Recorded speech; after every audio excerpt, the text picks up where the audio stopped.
एक छोटे से शहर की तंग गली में रहने वाला एक गरीब परिवार था। पिता सब्जी की छोटी सी दुकान चलाते थे और माँ घर संभालती थीं। उनकी बेटी सीमा बचपन से ही बहुत संस्कारी और सरल स्वभाव की थी।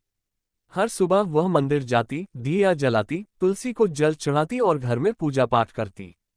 उसके मन में ईश्वर के प्रति गहरी आस्था थी और माता पिता के प्रति अपार सम्मान। सीमा के माता पिता चाहते थे कि उसकी शादी किसी अच्छे परिवार में हो जाए ताकि उनकी बेटी सुखी रहे। एक दिन एक अमीर परिवार का रिश्ता आया। लड़के के पिता प्रतिष्ठित व्यापारी थे। बाहरी चमक दमक और ऊंचे परिवार का नाम सुनकर सीमा के माता पिता ने बिना ज्यादा पूछताछ किए उसकी शादी तय कर दी। उन्हें लगा कि उनकी बेटी को अब कभी किसी चीज की कमी नहीं होगी।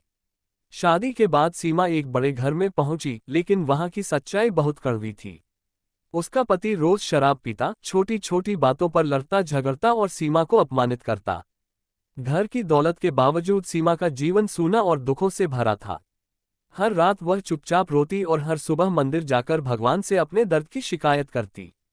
कई बार वह मंदिर की सीढ़ियों पर बैठकर देर तक आंसू बहाती रहती।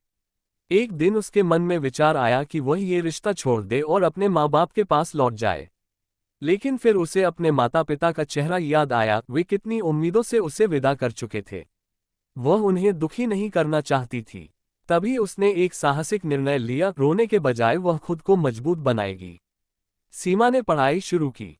कठिन हालात, ताने और मानसिक पीड़ा के बावजूद उसने हार नहीं मानी। दिन रात मेहनत करके उसने अपने लक्ष्य को स्पष्ट किया, वह देश की सेवा करेगी। वर्षों की कठिन तपस्या के बाद सीमा भारतीय सेना में चयनित हो गई। वर्दी पहनते समय उसकी आंखों में आंसू थे, लेकिन ये आंसू दुख के नहीं बल्कि गर्व के थे।